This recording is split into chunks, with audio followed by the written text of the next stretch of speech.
हम लोग अब तक क्या क्या पढ़े, एक बार उसको जस्ट ऊपर से देखते हुए आते हैं।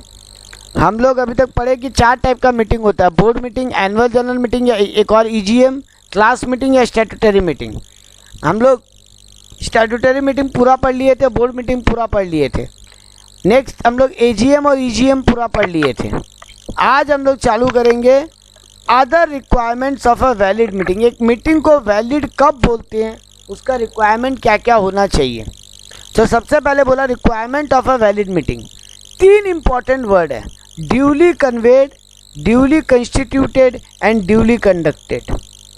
एक मीटिंग अगर ड्यूली कन्वे हुआ है, मतलब इन्फॉर्मेशन प्रॉपरली दिया गया है मीटिंग बुलाने का। एक मीटिंग अगर ड्यूली कंस्टिट्यूट हुआ है, मतलब चेयरमैन सही से डिसाइड हुआ, कोरम ठीक था।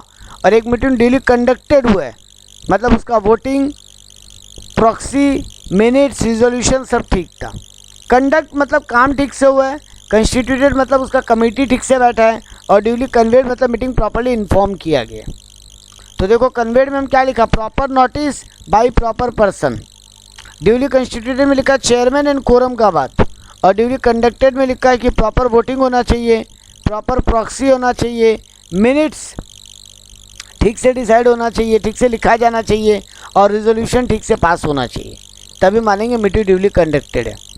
अब आते हैं कुछ अदर पॉइंट्स के ऊपर। Who can call a meeting, meeting का नोटिस कैसे होगा, मीटिंग का चेयरमैन कैसे डिसाइड होगा, मीटिंग का कोरम कैसे डिसाइड होगा। एनुअल जनरल मीटिंग का और ईजीएम का बात हो रहा है ये। एजीएम ईजीएम में मीटिंग का प्रॉपर कॉल कैसे होगा, मीटिंग का नोटिस कैसे होगा, मीटिंग में चेयरमैन कैसे डिसाइड होगा, मीटिंग में कोरम कैसे डिसाइड होगा। तो पहले who can call a meeting, board of director by passing a resolution in board meeting. तो एजीएम या ईजीएम बोर्ड ऑफ डायरेक्टर ही बुला के दे सकता है, एक रिजोल्यूशन पास करेगा बोर्ड मीटिंग में और मीटिंग कॉल कर लेगा। By director on requisition of share holder, या फिर share holder board of directors को रिक्वेस्ट करेगा किसी एक डायरेक्टर को, और वो डायरेक्टर मीटिंग बुला के देगा। और तीसरा तरीका है, अगर डायरेक्टर्स या कंपनी मीटिंग बुला के नहीं दे रही है तो फिर आप सीएलबी को कंप्लेन करोगे, सीएलबी मीटिंग बुला के देगा। तो by company law board, company law board खुद मीटिंग करने बोल सकता है, डायरेक्टर के रिक्वेस्ट पे ऑर्डर पास कर सकता है, या फिर शेयर होल्डर या मेंबर के रिक्वेस्ट पे भी सीएलबी ऑर्डर पास कर सकता है। तो सीएलबी में भी 3 कहानी है। सीएलबी को खुद को लग रहा है इस कंपनी का मीटिंग होना चाहिए, तो मीटिंग बोल सकता है कि मीटिंग करो। या फिर डायरेक्टर, बाकी डायरेक्टर एक डायरेक्टर को मीटिंग बुलाने नहीं दे रहे हैं, बदमाशी कर रहे हैं, तो वो डायरेक्टर सीएलबी में कंप्लेन करेगा, सीएलबी मीटिंग कॉल करवा देगा। और शेयर होल्डर्स देख रहे हैं कंपनी या डायरेक्टर मीटिंग बुला के नहीं दे रहा है, वो लोग सीएलबी में कंप्लेन करें तो सीएलबी उनके बोलने पर भी मीटिंग बुला देगा। तो who can call a meeting, generally board of directors, या फिर एक डायरेक्टर शेयर होल्डर के रिक्वेस्ट पे, या फिर सीएलबी। अब मीटिंग का notice, notice must be given 21 clear days का लेंथ होना चाहिए। तो क्लियर डेज का मतलब हम यहाँ पे लिखा है excluding the date of notice, meeting and posting period.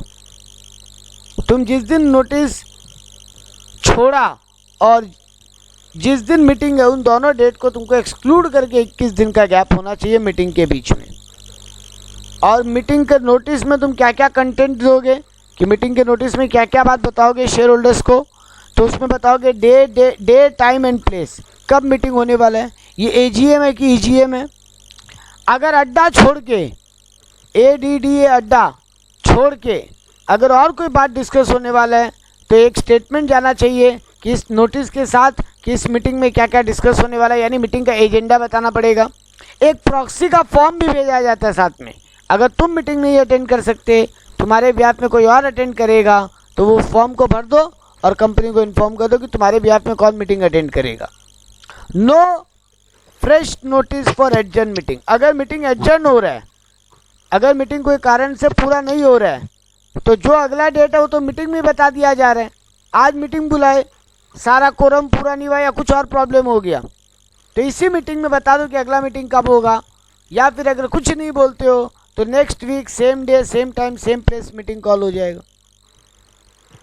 तो मीटिंग में तुमको अगर एडजर्न मीटिंग हो रहा है तो नोटिस देने का दरकार नहीं है। और हर एजीएम में ऑडिटेड फाइनेंशियल स्टेटमेंट का कॉपी भी एक साथ में जाएगा नोटिस के। तो देखो नोटिस में क्या मेंशन हो रहा है, डेट टाइम, मीटिंग कैसा है, एजीएम की ईजीएम, और मीटिंग का एक्सप्लेनेटरी स्टेटमेंट। इसके साथ डॉक्यूमेंट क्या जा रहा है नोटिस के साथ, एक प्रॉक्सी का फॉर्म और फाइनेंशियल स्टेटमेंट का ऑडिटेड कॉपी, ऑडिटर जो फाइनेंशियल स्टेटमेंट फाइनल करके दिया उसका कॉपी। ये चीज़ें तुम्हारी मीटिंग के साथ जानी चाहिए। इलेक्शन ऑफ चेयरमैन अगला टॉपिक है। मीटिंग में चेयरमैन कौन होगा ये कैसे डिसाइड होगा? As per article of association.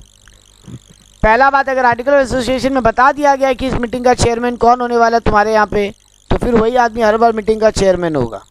If not mentioned in article then member present in the meeting shall elect one among themselves by show of hands. जो member लोग मीटिंग में आए हैं वो लोग हाथ उठा के जिसके फेवर में सबसे ज़्यादा वोट हो जाएगा वही आदमी चेयरमैन बन जाएगा। तो या तो आर्टिकल एसोसिएशन में चेयरमैन कौन होगा ये बता दो, नहीं तो फिर मीटिंग में जो मेंबर प्रेजेंट है वो वोट करके डिसाइड कर ले कि उस मीटिंग का चेयरमैन कौन होगा। Same if original chairman not present with in 15 minutes. मान लो तुम चेयरमैन तुम्हारा आर्टिकल्स में लिखा हुआ है तो फिर तो वही हर बार चेयरमैन बनना चाहिए, लेकिन मान लो मीटिंग चालू होने के 15 मिनट तक वो पहुंचा नहीं, तो फिर जो लोग प्रेजेंट है वो लोग वोट करके किसी को चेयरमैन बना लो। चेयरमैन का काम क्या क्या होगा? Chairman can set rules for the meeting. Chairman meeting का रूल सेट करेगा। चेयरमैन मीटिंग को एडजर्न करवा सकता है। चेयरमैन ये चेंज नहीं कर सकता कि पहला क्या डिस्कस होगा, सेकंड क्या, थर्ड क्या। ये एजेंडा में पहले से मेंशन होना चाहिए कि पहला पॉइंट क्या डिस्कस होगा, दूसरा क्या, थर्ड क्या। तो वो ऑर्डर चेंज नहीं कर सकता कि थर्ड बात को पहले करवा लो, फर्स्ट बात को लास्ट में करवाएंगे। Chairman order of the meeting change नहीं कर सकता। कैन एक्सक्लूड और include anything in the minutes. Chairman ये बता सकता है कि मिनट्स में क्या क्या लिखना है और क्या क्या नहीं लिखना है। Can have second vote in case of tie. अगर टाई हो गया वोटिंग में तो चेयरमैन के पास सेकेंड वोट होगा। मान लो 100 मेंबर प्रेजेंट है, चेयरमैन इंक्लूडिंग 100 मेंबर प्रेजेंट है, 50 लोग फेवर में वोट किए, 50 लोग अगेंस्ट में डिसीजन के, तो डिसीजन तो अटक गया। तो चेयरमैन के पास कास्टिंग वोट होगा, इसको कास्टिंग वोट बोलते हैं। चेयरमैन के पास एक्स्ट्रा वोट होगा। अच्छा, मान लो चेयरमैन पहले फेवर में वोट किया था, क्या अब वो अपना कास्टिंग वोट अगेंस्ट में डाल सकते हैं कि उसको फेवर में ही डालना पड़ेगा? डाल सकता है, एकदम डाल सकते हैं। चेयरमैन अपना सेकंड वोट नेगेटिव भी डाल सकते हैं, और पहला वोट नेगेटिव डाला था तो दूसरा वोट पॉजिटिव भी डाल सकते हैं, कोई प्रॉब्लम नहीं है। चेयरमैन अपना सेकंड वोट बदल सकते हैं। तो ये है चेयरमैन का कहानी। अब आखिरी टॉपिक पे आते हैं, कोरम ऑफ द मीटिंग। मतलब how many members should present in the meeting so that meeting can be a valid meeting. तो विद पहले बात क्या लिखा, without quorum meeting is invalid. Within half an hour of the meeting quorum should be there. Meeting start होने के आधा घंटा के अंदर कोरम पूरा हो जाना चाहिए। अगर मीटिंग स्टार्ट हो गया आधा घंटा तक कोरम पूरा नहीं हुआ है तो वो मीटिंग वहीं पे एडजॉर्न माना जाएगा। अगर meeting if not then meeting adjourn, वही अभी हम बोला। If same in adjourn meeting, अगर दोबारा एडजॉर्न मीटिंग में भी यही हो कि कोरम नहीं है तो क्या होगा? आज मीटिंग था, मान लो मेरा कोरम जो भी था वो नहीं पहुंचा, मिनिमम मेंबर अवेलेबल नहीं थे, हम मीटिंग को एडजॉर्न कर दिया। एडजॉर्न मीटिंग में फिर कोरम नहीं था, अब क्या होगा बोलो, गेस करो अब क्या होगा? वापस से नहीं, सेकेंड टाइम फिर मीटिंग कैंसिल नहीं होगा, द मीटिंग विल कंटिन्यू। ये बहुत इंपॉर्टेंट बात था। एक ही बार due to lack of quorum एक ही बार मीटिंग एडजर्न हो सकता है, उसके बाद फिर मीटिंग को कंटिन्यू करना पड़ेगा। सर बार बार बोले जा रहे हैं कोरम कोरम कोरम, कितना लोगों को आप कोरम में गिने हैं? तो यहाँ पे आया आखिरी point, 1/3 of total members. 1/3 of total members, तुम्हारे यहाँ टोटल जितने मेंबर हैं उसका 1/3 कम से कम प्रेजेंट होना जरूरी है, तभी कोरम माना जाएगा। अब आते हैं चेयरमैन के ऊपर। चेयरमैन का इलेक्शन कैसे होता है, चेयरमैन का ड्यूटीज एंड पावर क्या होता है, चेयरमैन इलेक्शन कैसे होता है? Member present in person at the meeting shall, देखो या तो आर्टिकल में लिखा हुआ है, नहीं तो member present in person at the meeting shall elect one of themselves on showing of hand, यह भी पढ़े थे। If no chairman or not present in 15 minutes or not willing to act chairman then director present shall elect any one among themselves. मान लो ये show off hand से भी chairman decide नहीं हो पाया, उसमें भी झमेला हो गया, तो फिर जो डायरेक्टर प्रेजेंट है उनमें से किसी एक को चेयरमैन बनाया जाएगा मीटिंग का। तो मेंबर्स लोग, शेयर होल्डर लोग आपस में किसी एक को चूज कर सकते हैं। अगर वो ना हो पाए तो डायरेक्टर्स में से कोई एक जन चेयरमैन बन जाएगा। ये हम लोग पीछे भी पढ़ चुके थे, डायरेक्टर वाला बात खाली एक्स्ट्रा था। अब आता है चेयरमैन का ड्यूटीज और पावर क्या है। Authority to decide incidental question, क्या क्या क्वेश्चन मीटिंग में डिसाइड होगा। Must ensure proceeding of meeting are conducted according to the rules, chairman ये इंश्योर करे कि मीटिंग रूल के हिसाब से हुआ। Power to adjourn the meeting but not always, chairman को पावर है मीटिंग एडजॉर्न करने का, लेकिन हमेशा नहीं। तो देखो हम यहाँ पे कुछ केसेस दिए हैं कब चेयरमैन को पावर है मीटिंग एडजॉर्न करने का। एब्सेंस ऑफ कोरम, कोरम नहीं आया, चेयरमैन मीटिंग एडजॉर्न कर सकता है। एनी डिसऑर्डर, मतलब कोई टाइप का मार धाड़ मच गया, ले उठा के पार्लियामेंट की तरह लोग टेबल कुर्सी फेंक रहे हैं एक दूसरे के ऊपर, चेयरमैन देख के वेट करेगा क्या कि पहले आपस में लड़ लो, उसके बाद हम डिसाइड करेंगे मीटिंग का क्या करना है। चेयरमैन हाथों हाथ मीटिंग को एडजॉर्न कर देगा। अगर चेयरमैन रॉन्गफुली मीटिंग को एडजॉर्न करता है, if wrongly adjourn new chairman में बी अपॉइंटेड, अगर चेयरमैन बदमाशी कर रहा है, वो जानबूझ के मीटिंग को एडजॉर्न कर रहा है ताकि कोई डिसीजन अटक जाए, वो चाह नहीं रहा कोई डिसीजन पास हो, इसीलिए वो जानबूझ के मीटिंग को एडजॉर्न करवा रहे हैं, उस केस में शेयर होल्डर उसको चेयरमैन का पोस्ट से हटा के नया चेयरमैन अपॉइंट कर सकते हैं। Chairman can not change order of meeting without consent of members, जो क्वेश्चन डिसाइड होने का बात हुआ 1 by 1 सीरियलिटी मेंटेन रहेगा, वो ऑर्डर चेंज नहीं कर सकता अनलेस एंड अनटिल सारे मेंबर्स को कंसेंट दे रहे हो। He can not change agenda, वो मीटिंग का एजेंडा नहीं बदल सकता। कैन इंक्लूड और exclude any point from minutes, chairman minutes में कोई बात रखने का या कोई बात हटाने का ऑर्डर पास कर सकते हैं। Can cast second vote in case of tie or equality of votes, ये सारे बात हम लोग पीछे पढ़ चुके, तो यहाँ रिपीट हुआ। कोरम जनरली हम लोग बोल दिए थे 1/3, बट एक्चुअली में 1/3 कोरम होता नहीं है, कोरम में कुछ और बातें हैं, आओ उसको डिस्कस करें, ये बहुत इंपॉर्टेंट पॉइंट है। Quorum for AGM section 174, public company में बोला गया मिनिमम 5 मेंबर प्रेजेंट होने चाहिए, क्योंकि देखो 1/3 of the total member, Reliance के शेयर होल्डर कितने हैं, लाखों में, लाखों में है रिलायंस के शेयर होल्डर। Yes sir. क्या ये Yes, sir. पॉसिबल है कि लाखों का 1/3 लोग एक मीटिंग में प्रेजेंट हो?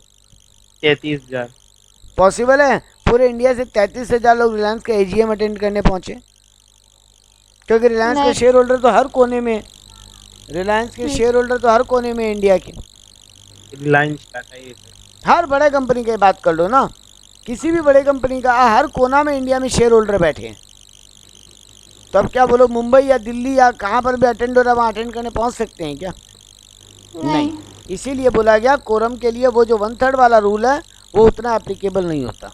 तो यहाँ पे क्या लेकिन बोला सर गया? जा सकते हैं ऐसे मीटिंग में? हाँ जा सकते हो, तुमको बिल्कुल नोटिस आएगा, अंबानी से मिलने मिलेगा? जा सकते हो, चाय पानी पी के आ जाओगे। नहीं, अंबानी से मिलने मिलेगा? नहीं, अंबानी तुमको सामने दिखाई देगा, तुमसे पर्सनली बात नहीं करेगा। हम भी ओनर, हम भी कुछ बोलना चाहेंगे उसको। हाँ बोल सकते हो, मीटिंग में हाथ उठा के। मीटिंग में बोल सकते हो, अपना पर्सनल टॉक्स थोड़ी होगा। हाँ तुम बोलोगे और अंबानी जी सब ठीक ठाक, तो ऐसे थोड़ी ना बात कर सकते हो। तुमको घर नहीं बुलाएगा चाय पानी के लिए। हाँ वो मीटिंग में चाय पानी अवेलेबल कराएगा, वो पी सकते हो। तो देखो पब्लिक कंपनी में मिनिमम 5 मेंबर, प्राइवेट कंपनी में minimum 2, unless and until article provide the higher number. अगर आर्टिकल्स में लिखा है कि ज़्यादा नंबर चाहिए मेंबर्स का, तो फिर ज़्यादा मेंबर का कोरम होना पड़ेगा, वरना जनरली पब्लिक लिमिटेड कंपनी में 5 मेंबर, प्राइवेट कंपनी में 2 मेंबर पहुँचे तो कोरम फुलफिल माना जाता है। If within half an hour quorum not present, if member call them dissolve, अगर quorum within half an hour नहीं पहुँचता है तो मीटिंग डिजॉल्व हो जाएगा। अदर मीटिंग को एडजॉर्न्ड माना जाएगा और meeting next week same day same time same place होगा, या फिर उस मीटिंग में अगर कोई नया डेट बोल दियो तो उस डेट को होगा। अगर एडजॉर्न मीटिंग में भी कोरम फेल होता है तो meeting will continue without the quorum. Proxy को कोरम कैलकुलेशन में काउंट नहीं करते। अब देखो मान लो एक मीटिंग में 11 मेंबर पहुंचे, उनमें से 7 प्रॉक्सी हैं। प्रॉक्सी भेजा जा सकता है, तुम अपनी जगह किसी को भी भेज सकते हो, प्रॉक्सी का फॉर्म भरो और अपनी जगह किसी को भी मेंबर बना के भेज दो। अगर प्रॉक्सी आता है, प्रॉक्सी को कोरम कैलकुलेशन में काउंट नहीं होगा। मतलब अदर देन प्रॉक्सी 5 या 2 मेंबर प्रेजेंट होना चाहिए। पब्लिक कंपनी है तो 5, प्राइवेट कंपनी है तो 2। तो एक तो प्रॉक्सी काउंट नहीं होता। 2, प्रेफरेंस शेयर होल्डर काउंट नहीं होता। प्रेफरेंस शेयर होल्डर अगर मीटिंग में आ भी गए हैं तो उसको काउंट नहीं करेंगे। ठीक है, तो ये लोगों को प्रॉक्सी कोरम कैलकुलेशन में काउंट नहीं करते। अब मीटिंग में वोटिंग कैसे होता है? 2 तरीके से हो सकता है, बाई हैंड या फिर बाई पोल। या तो हाथ उठा के वोट करो या पोल होगा, मतलब वो डब्बा में वोट डालो या कोई मशीन टिपो, बटन टिपो। तो by hand, first in favour then against ask by chairman and then decide the result. Member पहले चेयरमैन क्या बोलेगा, जो लोग फेवर में हैं वो लोग पहले हाथ उठाओ। तो जो लोग फेवर में वो लोग हाथ उठाया, हाथ काउंट हो गया। अब बोलेंगे आप लोग हाथ नीचे कर लो, जो लोग अगेंस्ट में है वो लोग हाथ उठाओ, उनको भी कैलकुलेट किया जाएगा। उसके बाद डिसाइड किया जाएगा कि वोटिंग फेवर में हुआ कि अगेंस्ट में हुआ। Every member has 1 vote and proxy not allowed unless allowed by article. Her member को 1 वोटिंग अलाउड है। प्रॉक्सी मीटिंग में ना बोल सकता है ना वोट कर सकता है, प्रॉक्सी से मीटिंग अटेंड कर सकता है उसके बिहाफ में। तो every member has 1 vote and proxy not allowed unless allowed by article. It does not take opinion of voter. तुमको वहाँ पे ज़्यादा बोलने का मौका नहीं होगा। यहाँ पे वोटिंग का बात हो रहा है, केवल बोलने का मौका पहले मिल जाएगा। उसके बाद जब वोट होगा तो तुम बात करते करते वोट मत दोगे, ऐसा हो तो हम हाँ बोलेंगे, ऐसा हो तो हम ना बोलेंगे, वो सब नहीं चलेगा। डायरेक्ट बोलो फेवर में कि अगेंस्ट में। तो ये हुआ by hand. By poll, chairman bound to go for poll if demanded by. अगर पोल का मीटिंग का डिमांड किया गया है तो चेयरमैन को पोल वाले मीटिंग में जाना पड़ेगा। मतलब बाई हैंड नहीं मानना पड़ेगा, बाई पोल जाना पड़ेगा। कौन डिमांड करेगा? अगर पब्लिक लिमिटेड कंपनी है तो 1/10 वोटिंग पावर वाले लोग या 50,000 रुपया से ज़्यादा का शेयर होल्ड करने वाले लोग, 1/10 वोटिंग पावर और 50,000 शेयर्स होल्ड करने वाले लोग पब्लिक लिमिटेड कंपनी में बाई पोल वोटिंग का डिमांड कर सकते हैं। अगर प्राइवेट कंपनी है तो if less than 7 present then 1/2। अगर 7 मेंबर से कम लोग प्रेजेंट हैं तो एक आदमी भी अगर डिमांड कर दिया कि बाई पोल वोट हो तो बाई पोल होगा। 7 से ज़्यादा प्रेजेंट हैं तो कम से कम 2 लोगों को डिमांड करना पड़ेगा प्राइवेट कंपनी में कि बाई पोल वोटिंग होना चाहिए। और तुमको ये मीटिंग चालू होने के 48 आवर्स पहले ये डिमांड कर देना पड़ेगा कि हम लोग बाई हैंड वोट नहीं मानेंगे, बाई पोल वोट मानेंगे। मीटिंग चालू होने के 48 आवर्स के पहले। हाँ नहीं वेट, 48 आवर्स पहले। अब एक और टॉपिक आता है प्रॉक्सी। प्रॉक्सी का मतलब क्या है? Representative of share holder. Proxy member होना जरूरी नहीं है। मतलब तुम अगर मेरा प्रॉक्सी बन के जा रहे हो तो जरूरी नहीं कि तुम भी रिलायंस के शेयर होल्डर हो। हम अगर रिलायंस का शेयर होल्डर हैं और हम तुमको अपना प्रॉक्सी बना के भेज रहे हैं, हम भेज सकते हैं, ज़रूरी नहीं है तुम शेयर होल्डर हो। तो need not to be a member. Can vote in case of by poll. देखो प्रॉक्सी को हैंड वाला वोट में अलाउड नहीं है, पोल वाला वोट में प्रॉक्सी वोट कर सकता है। तो देखो क्या लिखे, can vote in case of by poll not by show of hands. Member having number of share capital can not appoint proxy. अच्छा, member having no share capital, अगर किसी के पास शेयर कैपिटल नहीं है तो फिर वो अपना प्रॉक्सी अपॉइंट नहीं कर सकता। In private limited can not appoint more than 1 proxy. In public limited can for different class of share. अगर तुम प्राइवेट लिमिटेड कंपनी का शेयर होल्डर है, अलग अलग क्लास का शेयर होल्ड करता है, तो भी तुम एक ही आदमी को अपना प्रॉक्सी बना के भेज सकता है। लेकिन अगर तुम पब्लिक लिमिटेड कंपनी है और अलग अलग क्लास का शेयर होल्ड कर रहा है तो तुम अलग अलग क्लास के शेयर्स के लिए अलग अलग प्रॉक्सी अपॉइंट कर सकते हैं। For separate meeting separate proxy is required. अगर आज एक मीटिंग है, कल एक मीटिंग है, तो तुमको दोनों दिन कौन प्रॉक्सी होगा ये बताना पड़ेगा। एक ही को रखना चाहते हो रख सकते हो, लेकिन बताना पड़ेगा। Statement with notice for proxy must be send. तुम जब नोटिस रिसीव किया तो तुमको कंपनी के ऊपर ये ड्यूटी बनता है कि कंपनी तुमको प्रॉक्सी का फॉर्म भेजे। अगर कंपनी ये नहीं करता है, तुमको प्रॉक्सी का फॉर्म के बिना ही नोटिस भेज देता है मीटिंग का, तो कंपनी के ऊपर 5,000 रुपया तक का फाइन है। No right to speak can vote by poll only. Proxy को बोलने का कोई हक नहीं है, वो सिर्फ बाई पोल वोटिंग कर सकता है। इन केस ऑफ ज्वाइंट होल्डर अगर तुम और हम दोनों मिल के कंपनी का एक शेयर खरीद के रखे हैं, हम दोनों मिल के ज्वाइंट होल्डर हैं, तो whose name appears in order in the register, जिसका नाम पहले है रजिस्टर में, वो आदमी प्रॉक्सी अपॉइंट करेगा। यहाँ पे मेरा एक बात मिस हुआ, प्रॉक्सी का नोटिस 48 आवर पहले चला जाना चाहिए। तुम 48 आवर पहले कंपनी को ये बता दो कि इस मीटिंग में मेरा प्रॉक्सी कौन होगा। 48 आवर्स पहले कम से कम कंपनी को इन्फॉर्म होना चाहिए कि मेरा प्रॉक्सी बन के कौन जा रहा है। अब आता है मीटिंग में डिसीजन कैसे पास होगा। जनरली 3 टाइप के डिसीजन पास होते हैं, ordinary, resolution requiring special notice and special resolution, that is SR। 3 type का रिजोल्यूशन पास होता है। जनरली हम लोग 2 ही टाइप पढ़ते हैं, ऑर्डिनरी और special resolution. Ordinary resolution section 189(1) और special resolution section 189(2).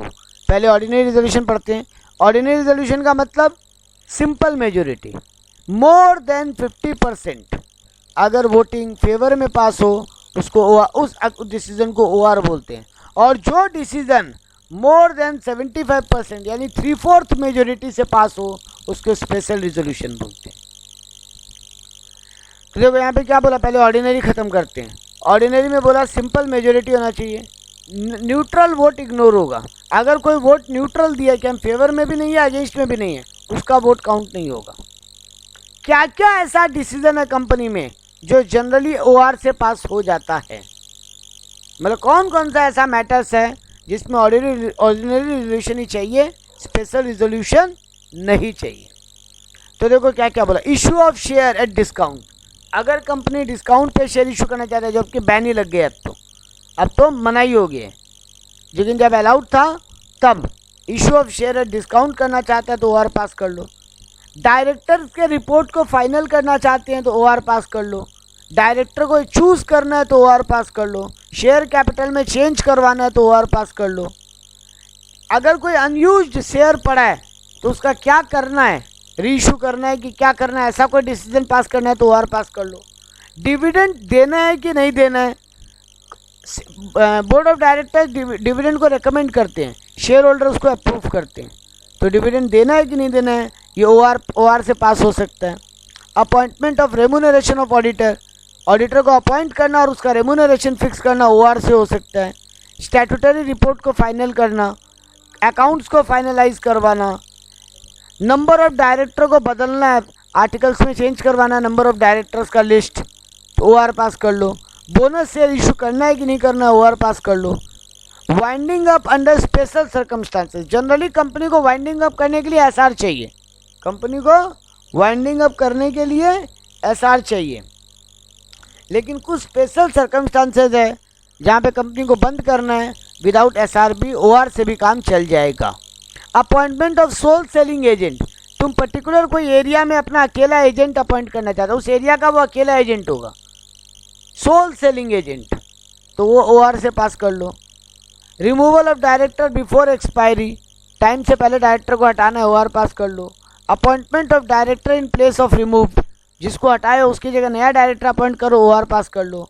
Cell of whole part of the undertaking, कोई एक पार्ट अगर हम बेचना चाहता है कंपनी का, OR पास कर लो। अब आते हैं कब कब SR पास करना है। मेमोरेंडम आर्टिकल को बदलना है तो SR पास करो, मतलब 75% ज़्यादा का शेयर होल्डर का अप्रूवल लेके आओ।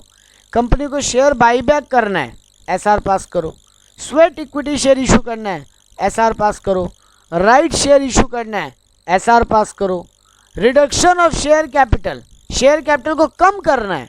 देखो पिछला में क्या था, चेंज ऑफ शेयर कैपिटल, मतलब शेयर कैपिटल बढ़ाना है तो OR पास कर लो, लेकिन कम करना है तो SR पास करो। वाइंडिंग अप करना है कंपनी का, जनरली SR पास करो, स्पेशल सर्कमस्टांसेस का अलग बात है। Payment of interest out of capital, company को इस बार ब्याज चुकाने के लिए जितना प्रॉफिट ही नहीं हुआ, इस बार कंपनी का इतना कम प्रॉफिट हुआ कि ब्याज नहीं चुका सकता, तो कैपिटल में से अमाउंट निकाल के ब्याज चुकाना पड़ रहा है, तो वो उसके लिए SR पास करो। नया बिजनेस स्टार्ट करना है, SR पास करो। रजिस्टर्ड ऑफिस दूसरे सिटी में लेकर जाना है, SR पास करो। ऑथोराइज्ड इंटर कॉर्पोरेट लोन और इन्वेस्टमेंट, एक कंपनी जब दूसरे कंपनी में इन्वेस्ट करता है या एक कंपनी जब दूसरे कंपनी को लोन देता है या लेता है, उस केस में SR पास करना पड़ता है। तो ये सब कुछ एक सर्कमस्टांसेस है जब OR/SR पास करना पड़ता है। ये लिस्ट रटना नहीं है, जस्ट एक दो बार गो थ्रू कर लो।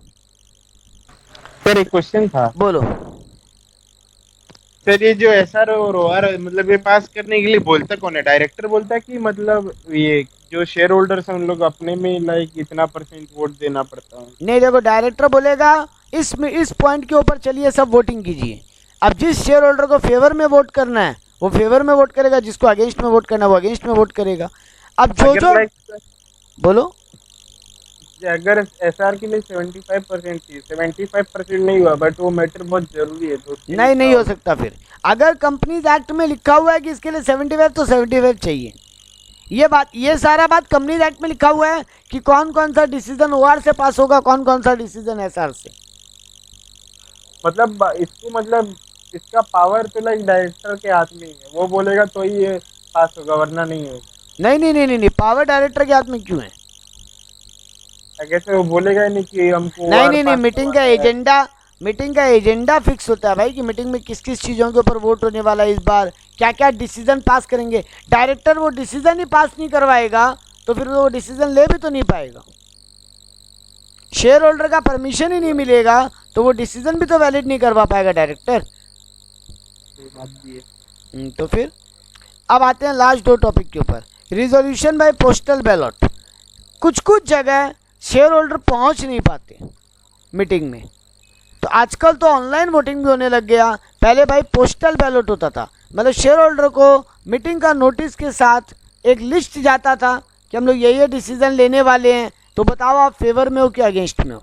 आप अपना डिसीजन दे के बाई पोस्ट भेज दो। पहले के टाइम में ये होता था, आजकल तो ऑनलाइन भी होने लग गया।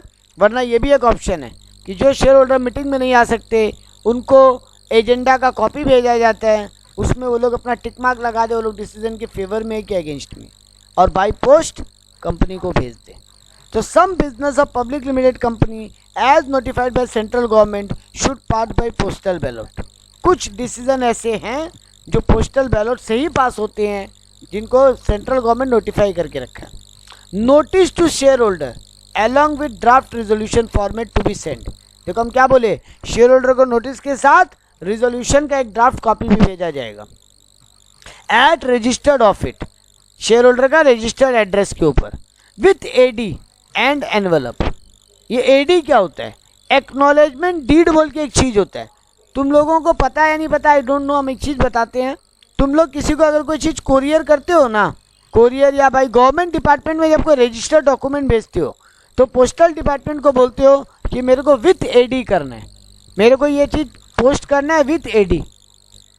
विथ AD मतलब तुम ये बोलना चाहते हो कि वहाँ पहुँचा कि नहीं पहुँचा, इस बात का प्रूफ आना चाहिए मेरे पास।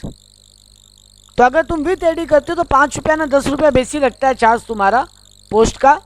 तुमको वहाँ से दोबारा एक नोटिस आएगा कि तुम्हारा वो सामने वाला पार्टी के पास डॉक्यूमेंट पहुँचा कि नहीं पहुँचा, मतलब तुम्हारे पास एविडेंस आ जाएगा, प्रूफ आ जाएगा कि सामने वाले को मेरा डॉक्यूमेंट मिल गया।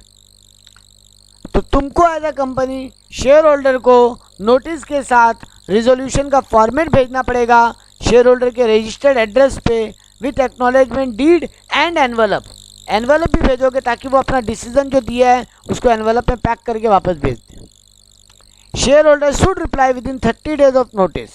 शेयर होल्डर को 30 दिन के अंदर नोटिस का रिप्लाई करना पड़ेगा, अगर नहीं करता है तो फाइन लगेगा। आखिरी topic, minutes of the meeting. हम लोग सब कुछ देखो, एक चीज़ अगर गौर से करो तो हम लोग ये पढ़े कौन मीटिंग बुला सकता है, तो मीटिंग कैन बी कन्वेंड का प्रॉपरली पढ़े, प्रॉपर नोटिस पढ़े। कौन बुला सकता है तो प्रॉपर पर्सन पढ़े।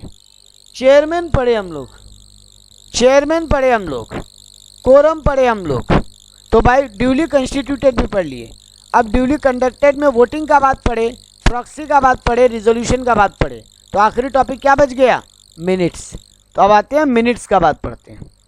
तो meeting duly conducted, duly constituted, duly conveyed, तीनों बात डिस्कस होता है।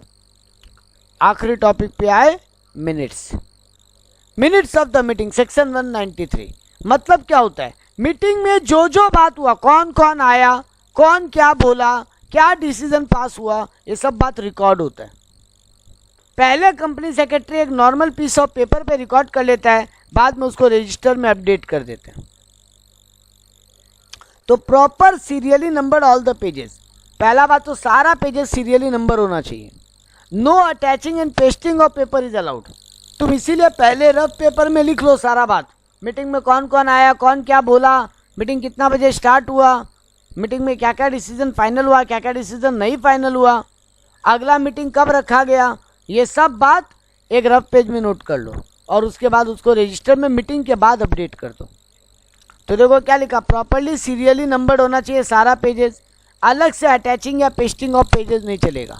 Fair and correctly summarised, meeting summary में होना चाहिए, मिनट्स मीटिंग का मिनट समरी में होना चाहिए और एकदम ट्रू एंड फेयर होना चाहिए। Each page is sine wide. अगर तुम्हारा ये बोर्ड मीटिंग था तो चेयरमैन साइन करेगा या फिर सक्सीडिंग चेयरमैन, नेक्स्ट चेयरमैन, क्योंकि मीटिंग हो गया उसको रजिस्टर में नोट किया जाएगा, टाइम लगेगा ना उसमें, तो अगला मीटिंग में जब चेयरमैन आएगा तो साइन कर देगा पिछला मीटिंग का मिनट्स को। तो ये अगर बोर्ड मीटिंग है तो चेयरमैन या सक्सीडिंग चेयरमैन साइन करेगा। अगर कंपनी का जनरल मीटिंग है, मतलब शेयर होल्डर का मीटिंग है, तो in same meeting chairman within 30 days, जो उसी मीटिंग का चेयरमैन था वही 30 दिन के अंदर साइन करेगा। अगर बोर्ड मीटिंग है तो उसी मीटिंग का चेयरमैन या फिर सक्सीडिंग मीटिंग का चेयरमैन साइन कर सकता है। लेकिन अगर जनरल मीटिंग है तो उसी मीटिंग का chairman within 30 days sign कर देगा, और कोई कारण से उसका डेथ हो गया या वो छोड़ दिया है तो उसका ऑथराइज डायरेक्टर साइन करेगा। Decision of points to be included or not is of chairman. कौन सा बात मिनट्स में इंक्लूड होगा और कौन सा बात नहीं इंक्लूड होगा, ये चेयरमैन का फाइनल डिसीजन होगा। अगर मिनट्स प्रॉपरली मेंटेन नहीं हुआ तो कंपनी के ऊपर 500 रुपये तक का फाइन है। कंपनी का मिनट्स को रजिस्टर्ड ऑफिस में रखना पड़ेगा और kept at a registered office and open for inspection daily 2 hours. Minute books company का रजिस्टर्ड ऑफिस में होना चाहिए और डेली 2 घंटा के लिए ओपन किया जाएगा तो कोई भी आके उसको चेक कर सके। Meaning of board meetings not open for share holder. ये शेयर होल्डर के लिए नहीं ओपन है, ये meeting of registered office and open for inspection daily. और कौन इंस्पेक्ट कर सकता है? कंपनी का डायरेक्टर्स एंड ऑल, वो लोग आके इंस्पेक्ट कर सकते हैं उसको। Minutes of board meeting not open for share holder. Share holder के लिए ओपन नहीं है ये अदर देन शेयर होल्डर्स के लिए, जो लोग आएंगे रजिस्टर्ड ऑफिस में कभी भी उसको चेक कर सकते हैं, दिन में 2 घंटा ओपन रहेगा वो। ये था मेरा पॉइंट ऑफ मिनट्स।